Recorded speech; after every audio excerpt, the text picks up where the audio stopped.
My husband's family moved in after being evicted. Then his mother sneered, "You're just the ATM here, dear. Your voice means nothing." I simply smiled. They didn't know I'd already sold the house, and their stuff was waiting on the curb. Can you imagine becoming a stranger in your own home? Watching it get taken over, piece by piece, by the very people you once trusted? Because I did. And the day I decided enough was enough, I set a trap so meticulously cruel, it would leave them standing on the curb, belongings in garbage bags, wondering just what the hell happened. My name is Gwendolyn, and this is the story of how I lost everything, only to finally gain myself back. I never thought I'd be the kind of woman to sell a house right out from under my husband's feet. But then again, I never thought I'd become a stranger in my own home either. Life has a funny way of blindsiding you, doesn't it? It all started 3 months ago. I was on a crucial work call, deep in concentration, when the doorbell chimed. A quick glance through the peephole, and my stomach dropped. Standing there, on my meticulously cleaned porch, were Rocky's entire family. Alyssa, his mother, clutched a designer purse like a shield, while his father, Ernest, stared fixedly at the ground, avoiding my gaze. And then there was Griffin, Rocky's brother, a smug smirk plastered across his face, as if this whole scene was some cosmic joke just for him. "We've been evicted," Alyssa announced, her chin held high, as if she were announcing a promotion, not utter disaster. "Rocky said we could stay here until we sort things out." Muted. "My call." The word caught in my throat. "He what?" Alyssa's perfectly plucked eyebrows arched, a faint, knowing smile playing on her lips. "Oh, he didn't tell you." That night, Rocky and I had our first real fight in 2 years of marriage. The air crackled with unspoken accusations. "They're my family," he pleaded, those warm brown eyes that once melted me, now just making me weary. "It'll just be for a little while. A month tops." I should have known better. God, I really should have. That month was a lie I almost believed. The first week wasn't entirely a nightmare. I worked from home 3 days a week, so I had a front row seat to the unfolding spectacle. Alyssa, ever the queen bee, immediately commandeered the guest room. Ernest and Griffin claimed the basement as their territory. And slowly, subtly, their belongings began to seep out, spreading like a silent, insidious infection through every carefully curated corner of my home. One afternoon, I was trying to prepare a quick lunch, my mind still half on a client project, when Alyssa's voice, sweet as poison, chimed from behind me. "Honey," she cooed, "your kitchen organization is so interesting. Mind if I rearrange things? Make it more functional?" Before I could even register a protest, before I could breathe, she was already emptying my cabinets. My grandmother's china, a cherished heirloom, was relegated to the highest, dustiest shelf. In its place, her own collection of mismatched, chipped plates. "There," she announced, dusting her hands with a flourish. "Much better. You'll thank me later." The audacity. It stunned me into silence. Griffin, meanwhile, treated our house like his personal 5-star hotel. Empty beer cans became part of the decor on my coffee table. Pizza boxes, monuments to his gluttony, rose in towers in the corners. When I finally found my voice, when I dared to ask him to clean up after himself, he'd just laugh. "Relax, sis," he'd sneer, a mocking glint in his eye. "You're too uptight." Sis. I wasn't his sister. I wasn't family to them, not really. I was just an inconvenience. A free place to stay.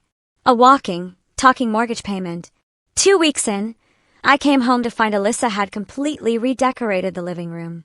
My sleek, modern, minimalist aesthetic was buried under floral throws, fussy pillows, and a horde of tacky ceramic figurines. "Just brightening things up," she chirped, not even looking up from her phone. This place was so cold before. Rocky, when he was home, seemed to shrink. He'd kiss me quickly, avoid my eyes, and find reasons to stay late at work. The few times I tried to discuss the rapidly deteriorating situation, he'd deflect. "They're trying their best," he'd mumble. "Mom's looking for work. Dad's got some leads." But I never once saw them actually look at job listings. Instead, Alyssa spent her days binging reality TV at full volume while I tried to focus on my deadlines. Ernest wandered the house like a ghost, utterly useless. And Griffin, well, Griffin treated my car like his personal Uber service.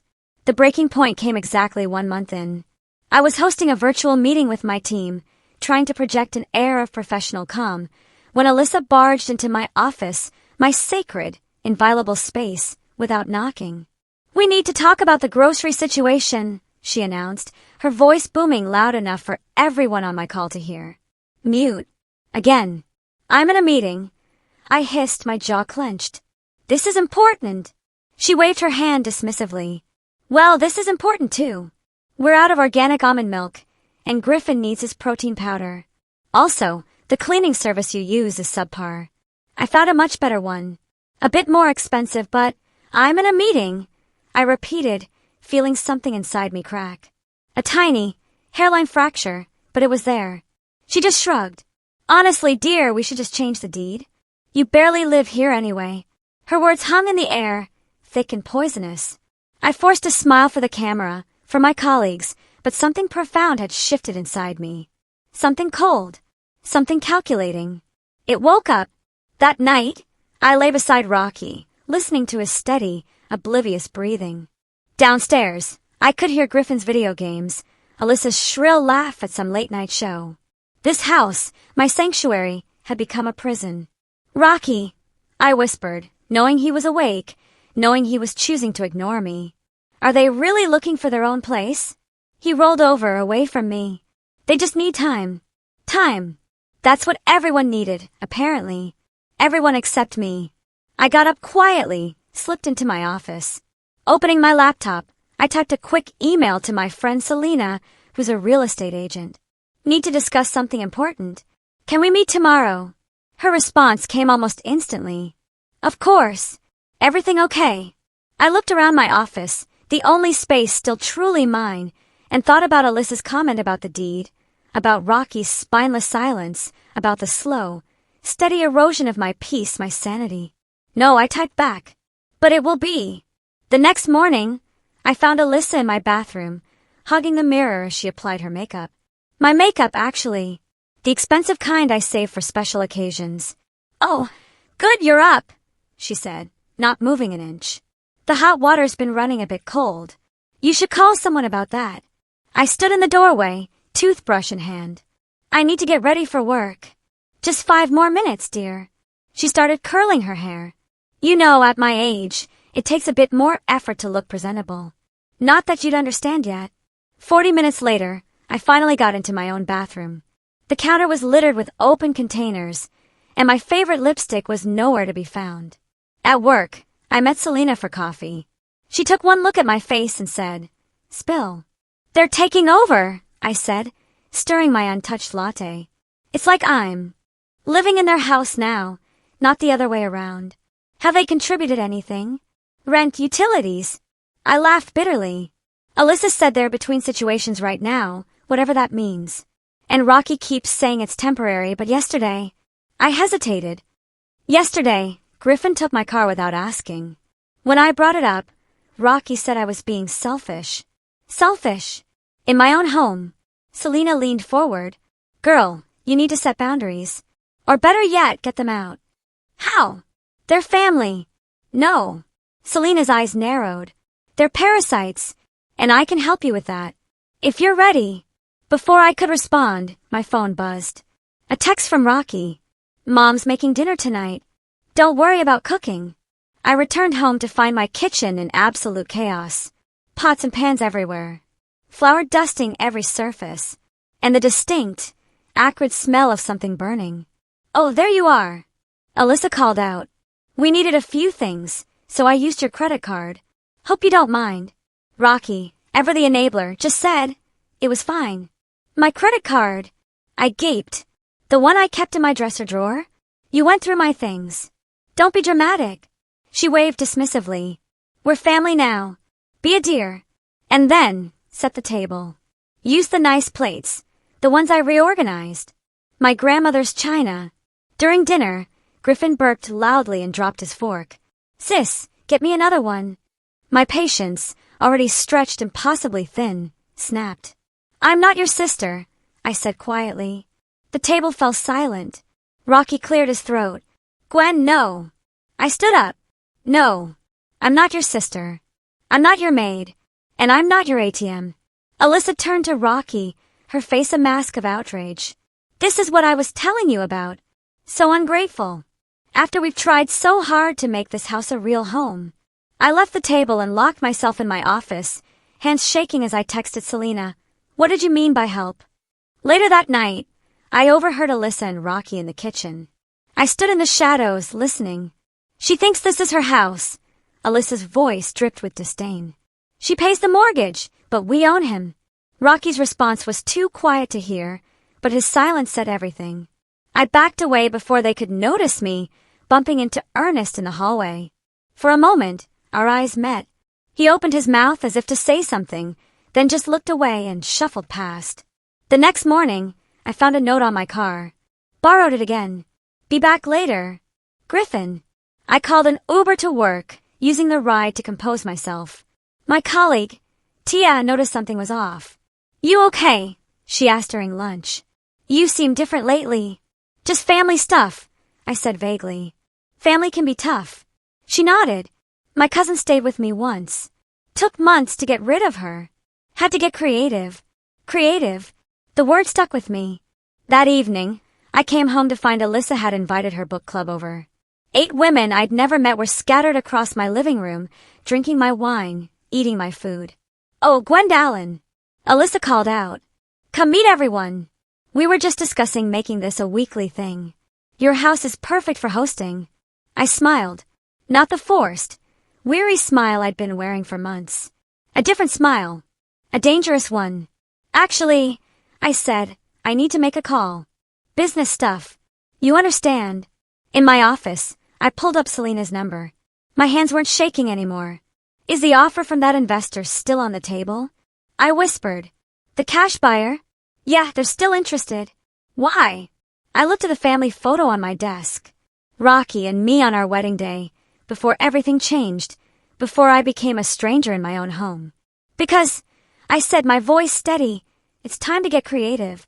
The day before everything ended, I decided to host one final dinner. A last supper, if you will. I wanted to remember every detail, every smug smile, every casual insult. I wanted to burn it all into my memory to remind myself why I had to do this. I cooked all day. Pot roast. Alyssa's favorite. She hovered in the kitchen, criticizing my technique. The meat's too tough, she said, poking at it. I would have done it differently.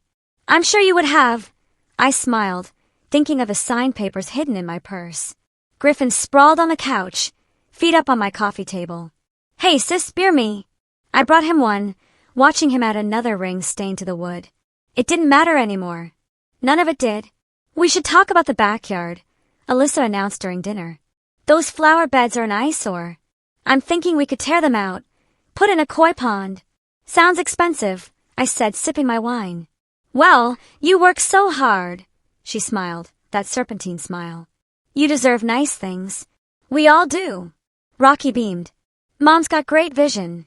And since you're never home anyway, I watched him choose his mother over me for the 1000th time. The last time. Speaking of home improvements, Ernest spoke up, a rare occurrence for him. We should host a family cookout next weekend. Show everyone what we've done with the place. Wonderful idea. Alyssa clapped. We can invite my whole book club. Gwendolyn, dear, you'll handle the catering. I nodded, wondering what they'd be doing next weekend when reality crashed down around them. After dinner, I went upstairs to pack away the last personal items. Our wedding photo caught my eye. Rocky and me, young and stupidly in love. I wrapped it carefully in tissue paper and placed it in a box marked donations. What are you doing? I turned to find Rocky in the doorway. Just organizing, I said, the lies smooth as silk on my tongue. Your mother's right. Time for changes. He hugged me from behind. I knew you'd come around. Mom says you've been so much more agreeable lately. I let him hold me, remembering when his touch felt like safety instead of chains. Downstairs, Griffin was on his phone laughing. This place is practically ours now, he called out to no one in particular. I raised my glass. Let's make this a weekend to remember. Later that night, I found Ernest alone in the kitchen. You're different, he said quietly. Calmer, almost. He studied me. Whatever you're planning, just remember, actions have consequences. I know, I said. I've been living with the consequences of other people's actions for months. He nodded slowly, understanding in his eyes. For a moment, I almost felt sorry for him. Almost. In bed, Rocky snored beside me while I made my final preparations. Text to Selena. Everything ready for tomorrow? Her reply came quickly. Movers confirmed for 2 p.m. New owners arriving at 3. You sure about this? I looked at Rocky, remembering our first date, our wedding, the life I thought we'd have. Then I remembered his silence, his cowardice, his choices. Yes, I typed back. I'm sure. Sunday morning, family breakfast. The tension in the air was thick enough to spread on toast. I'd spent the week watching my bank account drain faster than usual, shopping trips I never approved, restaurant deliveries I never ordered, and a mysterious charge for a golf membership, courtesy of Griffin, no doubt. I said, cutting through the clinking silverware, we need to talk about finances. Alyssa paused mid-bite. Oh, it's been 2 months. The utilities have tripled. The grocery bill is astronomical, and none of you have contributed anything. Rocky shifted uncomfortably in his chair. Griffin snorted into his orange juice. Well, Alyssa said, down her fork with practiced precision. We're family. Family helps family. When Rocky was growing up, I'm not talking about Rocky's childhood. I interrupted, my voice sharp. I'm talking about now. About jobs. About responsibility. Ernest suddenly became very interested in his coffee cup. Rocky started to say something, but Alyssa cut him off with a laugh that could freeze hell. You're just the ATM here, dear. Your opinion doesn't really matter. The words hit like a slap. Rocky stared at his plate. Griffin smirked. Ernest's coffee cup shook slightly. I stood up slowly, my chair scraping against the hardwood floor. Excuse me. Oh, don't be so sensitive. Alyssa waved her hand. We all know our roles here. You make the money. We make this house a home. Speaking of which, I've been thinking about remodeling the kitchen. Those countertops are so dated. My voice came out eerily calm. You want to remodel my kitchen? Our kitchen, she corrected. Rocky, tell her about the contractor I found. Rocky cleared his throat. Mom has some great ideas, honey. And since you're always at work anyway, I walked out of the room before I could say something I'd regret. Or maybe, something I wouldn't regret enough. In my office, I called Selena. They want to remodel my kitchen, I whispered, afraid they might hear. They called me an ATM. Jesus, Selena breathed. And Rocky sided with them again. Yes. The investor I mentioned, they can close in 2 weeks. Cash deal. No questions asked. I closed my eyes, remembering the day I bought this house. Before Rocky, before any of this. I'd been so proud, so independent. Send me the paperwork. That afternoon, I drove to my bank and opened a new account. As I transferred most of my savings, the teller gave me a concerned look. Everything okay, ma'am? Just being careful. I smiled. Family, you know. When I got home, Alyssa was showing a contractor around my kitchen. My kitchen? The one I'd saved for years to renovate myself. Oh, good. You're back. She beamed. We're thinking marble countertops. Nothing but the best for our family, right? I nodded, watching as she gestured grandly around my space, making plans for my money. Rocky appeared behind her, looking pleased. Mom's really got an eye for design, he said proudly. She sure does, I replied. Always knows exactly what she wants. That night, I lay awake listening to the house breathe. Griffin's video games downstairs. Ernest snoring from the basement. Alyssa's late-night phone conversations about her renovation plans. My phone buzzed. A text from Tia. Weird question. Isn't your brother-in-law Griffin? Saw him on a dating app saying he's temporarily crashing with friends while saving for his own place. Thought you should know. I felt something cold settle in my stomach. Tell me more. She pulled up the profile on her phone. There he was, my brother-in-law, claiming he was between places and staying with buddies while his investment property finalized. Investment property with my money, no doubt. I got up and went to my office, pulling out the paperwork Selena had emailed. The investor's offer was more than fair. All cash. Quick close, no contingencies. My phone buzzed again. Alyssa had added me to a group chat. Kitchen renovation dreams. I muted the chat and started filling out the forms. My hands were steady now, my mind clear. As I signed my name on page after page, I thought about Alyssa's words at breakfast. Just the ATM. Well, this ATM was about to go permanently out of service. I worked through the night, scanning and sending documents to Selena. At dawn, I heard Alyssa in the kitchen, probably planning more changes to my home. "Morning, dear," she called out as I passed. "I've been thinking about the living room next. That modern art of yours is so cold." I smiled. "You're right, Alyssa. Changes are definitely coming." She beamed, missing the icy edge in my voice. "I knew you'd see things our way eventually." I grabbed my keys and headed for the door. Rocky was coming down the stairs. "Where are you going so early?" he asked. "Just running some errands," I said. "Don't worry about it." As I pulled out of the driveway, I saw Alyssa in the window, already measuring for new curtains. 2 weeks, I thought. Just 2 more weeks. Then we'd all learn exactly whose house this was. The "For Sale" sign lay flat in my trunk, covered by a blanket. Selena helped me plant it in the backyard at midnight, angled so it couldn't be seen from the house. "The buyers want to see it tomorrow," she whispered. "Can you get everyone out?" "Leave that to me." At breakfast, I announced, "I'm treating everyone to the new water park tomorrow." My company gave me passes. "Oh, how generous," Alyssa said, eyeing me suspiciously. "But I have my hair appointment. And I've got plans," Griffin added, not looking up from his phone. "Perfect." While they were out, the buyers walked through my house. They loved it. "No contingencies, no inspection needed," Selena promised. "We can close in 10 days. I signed the papers in my car, parked 2 blocks away. My hands didn't shake at all. That evening, I started phase 2. I rented a storage unit and began moving things out piece by piece. Small things at first. Photo albums, important documents, my grandmother's jewelry. "Spring cleaning?" Rocky asked, noticing some empty spaces. "Just decluttering," I smiled. "Your mother's right. We need to make some changes." He beamed, kissing my cheek. "I'm so glad you're finally coming around." At work, Tia stopped by my desk. "Hey, about that dating app thing." "What about it?" "Griffin's profile. It says he's been staying with friends for 6 months. But hasn't he been living with you?" I felt something cold settle in my stomach. "Tell me more." She pulled up the profile on her phone. There he was, my brother-in-law, claiming he was between places and staying with buddies while his investment property finalized. Investment property with my money, no doubt. That night, I made a show of packing a weekend bag. "Girls' spa weekend," I announced. "I need some me time." "But what about the kitchen samples?" Alyssa protested. "The contractor's coming Monday." "You handle it," I said sweetly. "You have such good taste." I checked into a hotel 10 miles away and waited. Selena's text came at midnight. "Deal closed. Money wired."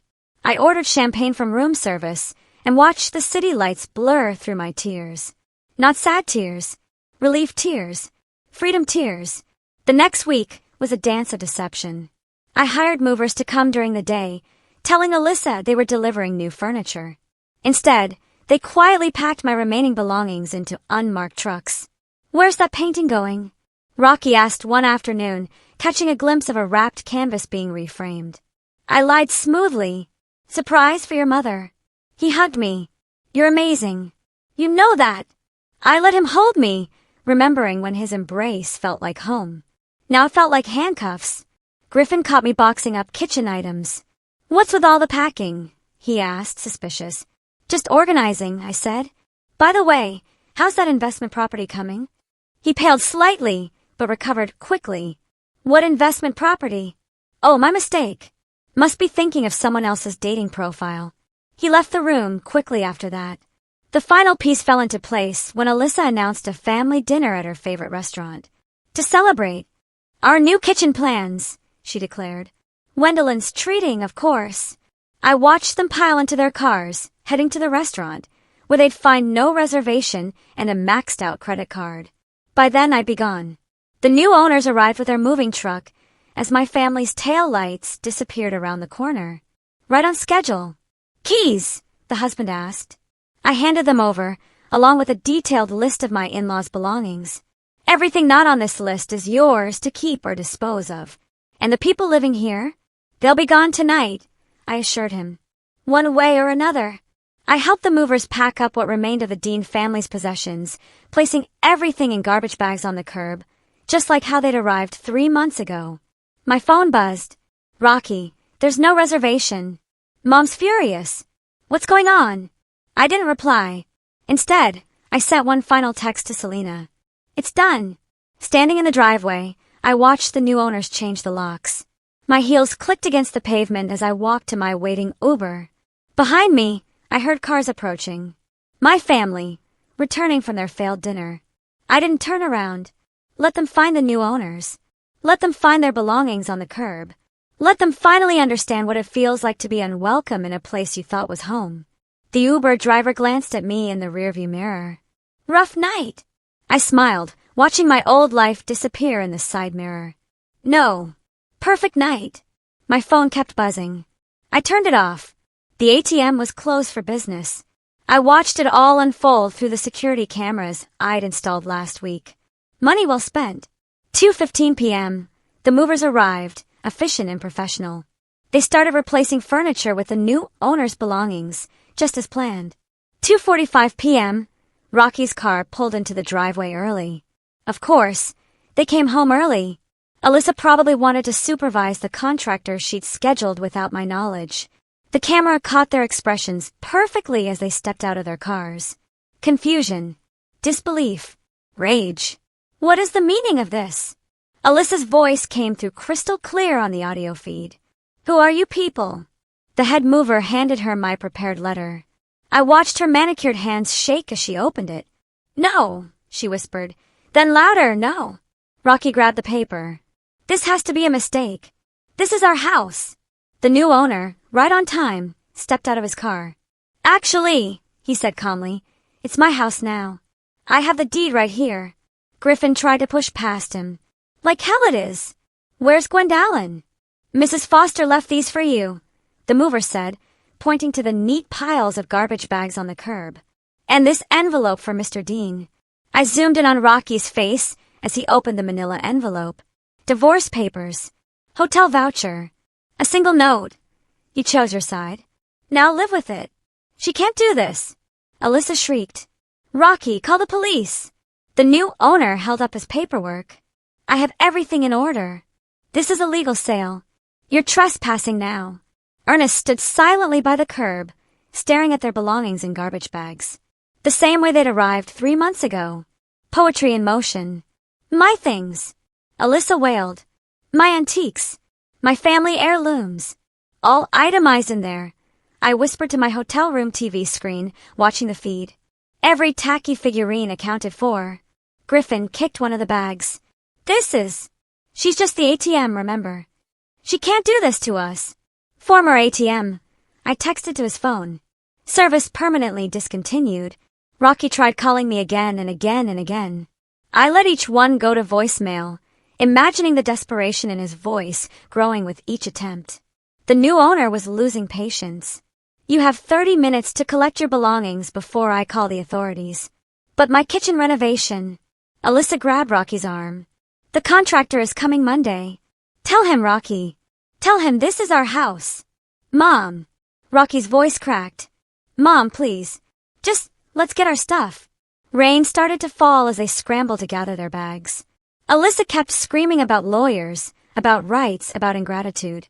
Griffin punched the mailbox, then howled in pain. Ernest just quietly loaded bags into their cars. My phone buzzed with a text from Selena, watching from across the street. This is better than Netflix. This isn't over. Alyssa screamed at the house. Do you hear me, Gwendolyn? This isn't over. But it was. The new owner closed the door and changed the locks. I watched through the cameras as they drove away. Cars loaded with garbage bags, their temporary kingdom crumbling behind them. I switched off the feed and finally checked my voicemails. Rocky baby, please, we can talk about this. Alyssa, you ungrateful little. Griffin, you're going to regret this, sis. Honest, I understand. Goodbye. A knock at my hotel room door made me jump. It was Selena, holding a bottle of champagne. That, she said, stepping inside, was the most beautiful thing I've ever seen. Did Alyssa really try to hit the new owner with her purse? Girl, yes. And when Griffin realized his gaming console was in one of those bags. Priceless. We poured the champagne and watched the storm through the floor-to-ceiling windows. My phone kept buzzing with threats, pleas, and promises. Rocky's at the hotel, I said, checking the front desk camera feed on my laptop. The one where I left in the voucher. Are you going to talk to him? I thought about all the times he could have talked to me. All the times he chose silence over support. No, I said, turning off my phone. I've said everything I need to say. Selena raised her glass. To karma. To consequences, I replied. Below, through the rain-streaked windows, I could see the city lights blurring. Somewhere out there, a family was learning that actions have consequences, that ATMs can fight back, that sometimes silence speaks louder than words. And somewhere in a brand new house, a happy family was moving in, making it their home, their real home. The high of revenge wore off around midnight. Selena had left, and I stood alone in my hotel suite, staring at the city lights through rain-streaked windows. My phone buzzed again. Tia, you need to know something about Rocky. Can I come up? 5 minutes later, she was at my door looking nervous. I didn't want to say anything before, she started, pacing the room. But now that you've done this, you should know you did the right thing. What do you mean?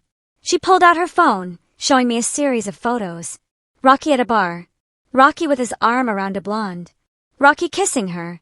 My cousin works at that bar, Tia said softly. He's been seeing her for months.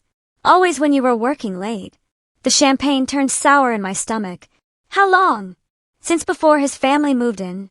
I sat heavily on the edge of the bed, memories flooding back. The late nights at work. The way he avoided my eyes. The constant defense of his family. He wasn't just weak, I whispered. He was a coward. In every way possible. Tia sat beside me. I'm sorry. I should have told you sooner. No. I shook my head. I needed to do what I did for the right reasons, not out of anger or jealousy. For me. After she left, I found myself opening my laptop, clicking through old photos. Rocky and me at the beach. Rocky helping me paint the house. Rocky down on one knee, promising forever. Liar, I whispered to his smiling face. A new email. Popped up from Ernest. I'm at the shelter on 5th Street. Alyssa and Griffin went to her sister's, but they wouldn't take me. Rocky's. Well, I don't know where Rocky is. I just wanted to say I'm sorry. Not for what you did, but for what we did to make you do it. I closed the laptop without replying. Sleep wouldn't come. I ordered room service at 3 a.m. pancakes. I couldn't eat. The waiter gave me a sympathetic look. Bad breakup, I said. Bad everything. Dawn found me in the hotel gym, running nowhere on a treadmill, trying to outpace my thoughts. My phone kept lighting up with messages. Alyssa, you've ruined everything. I hope you're happy. Griffin, where's my gaming stuff? I had saves on that console. Rocky, please. I love you. We can fix this. I deleted them all without reading further. My boss, Nicole, called around noon. Take the week off, she said. You've got the vacation days. I need to work, I protested. No, you need to process. Trust me, I've been there. You have. She laughed. 3 years ago, caught my husband with his secretary. Classic, right? Sold his beloved boat while he was at work. Best therapy ever. I found myself smiling. Did it help? The boat money paid for actual therapy, which helped more. Speaking of which, she texted me a number. Dr. Sarah Martinez, family therapist. I stared at the number for a long time before saving it. Selena brought lunch. Real food, not hotel fare. She found me surrounded by scattered photos and old cards. What are you doing? Trying to figure out when it all went wrong, I said. When he stopped being my husband and started being their son again. She gathered up the photos. Stop. This isn't helping. No buts. Get dressed. We're going out.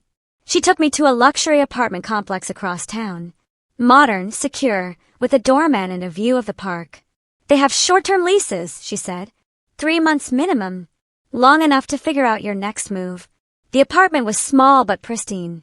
No floral throws, no beer stains, no echoes of false family. It's expensive, I hesitated. You just sold a house. You can afford it. I signed the lease that afternoon. As we carried in my suitcases, my phone buzzed with a text from an unknown number. The blonde from the photos. He's been lying to me, too, it read. Said he was separated. Just found out about you. I'm sorry. I blocked the number without replying. That night, in my new apartment, I opened my laptop to delete more photos. Instead, I found myself typing, "Dear Rocky, I thought about writing a long letter, explaining everything. About how you betrayed me twice. Once with her, once with them. About how you watched me disappear in my own home and did nothing. About how you chose everyone else over me, every single time. But you don't deserve my words anymore. Goodbye."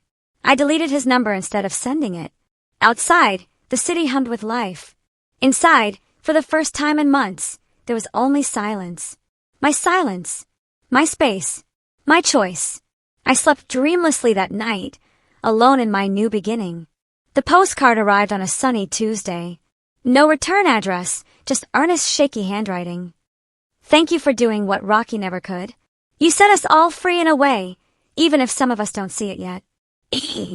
I pinned it to my new bulletin board, right next to my therapy appointment card and the lease for my recording studio. Ready? Selena asked, adjusting the microphone. We're living 5. I settled into my chair, facing the professional recording equipment. The red light blinked on. Welcome to Boundaries and Backbone, where we talk about taking back your life, one story at a time. I'm your host, Gwendalyn. The podcast had started as therapy homework. Share your story, Dr. Martinez had suggested. Now it was gaining traction, with women calling in to share their own experiences of finding their voice. Today's topic, when family isn't family anymore. The calls started flowing. My mother-in-law moved in temporarily 2 years ago. My husband always takes his sister's side. They're draining my accounts, but call me selfish when I object. I answered each one, sharing pieces of my own story, not for revenge anymore, but for healing, for helping. During the break, Tia texted, Rocky's mom is living with his sister now. Apparently, she's redecorating their house, too. I smiled, imagining Alyssa's sister dealing with her improvements. The studio door opened. Nicole stepped in, holding coffee. Your numbers are amazing, she said. The network wants to syndicate. Really? Really? You're helping people, Gwen. Who knew selling a house could start a movement? After the show, I checked my mail. Divorce papers signed by Rocky. No contest. No claims, no drama. Just a signature and a single line. I'm sorry I was a coward. Too little. Too late. My phone rang. Griffin's number. I almost declined, but curiosity won. What? I got a job, he said quietly. A real one. And my own place. Good for you. Look, I was awful to you. Entitled and lazy, and you were right to do what you did. I let the silence stretch. That's all I wanted to say, he finished. And thanks for the wake-up call. I hung up without responding. Some bridges stay burned. Back at my apartment, I found a package. Inside was my grandmother's china, the set Alyssa had relegated to the highest shelf. A note from the new homeowners. Found this hidden away. Seemed important. I traced the delicate patterns, remembering quiet Sunday dinners before the invasion, before the loss, before the victory. My doorman called up. Miss Foster, there's an honest here to see you. I considered saying no, but something in me had softened. Not enough to forgive, but enough to listen. He stood awkwardly in my living room, looking older, smaller. I'm in therapy, he said without preamble. Learning to speak up. Stand up. Better late than never. Alyssa and I were separated. She can't understand why. Keeps saying you destroyed our family. He smiled sadly. But we destroyed ourselves long ago. Used Rocky as a shield. Used you as a bank. I poured us both coffee in my grandmother's cups. Why are you here, Ernest? To show you something. He pulled out his phone, showing me a small apartment. My own place. First time in 40 years I'm living for myself. I'm glad for you. Rocky's living with his mother again, he added. Some patterns never break unless you break them yourself. After he left, I recorded a bonus episode for my podcast. The words flowed easily now. Sometimes the strongest boundaries are the ones we build after everything falls apart. Sometimes the greatest love we can show ourselves is walking away. And sometimes the best revenge is simply living well. My phone lit up with messages from listeners, women sharing their stories, women finding their strength, women breaking their own patterns. I opened my balcony doors, letting in the evening air. Below, the city pulsed with life and possibility. My new home, my new story. The china gleamed in its cabinet, not hidden away, but proudly displayed. Not a reminder of what I'd lost, but of what I'd gained. Strength, peace, self-respect. So I'm curious, have you ever had to draw a line in the sand like this? When did you realize that sometimes the only way to save yourself is to walk away even from family? Let me know in the comments below. And remember, ladies, I spoke into my recorder preparing tomorrow's outro. If you're just the ATM, cancel the card and change the PIN. But most importantly, invest in yourself. I hit stop, smiling at my reflection in the window. No more forced smiles. No more silent rage. Just me, my voice, and a future I'd built from the ashes of a house that was never really a home.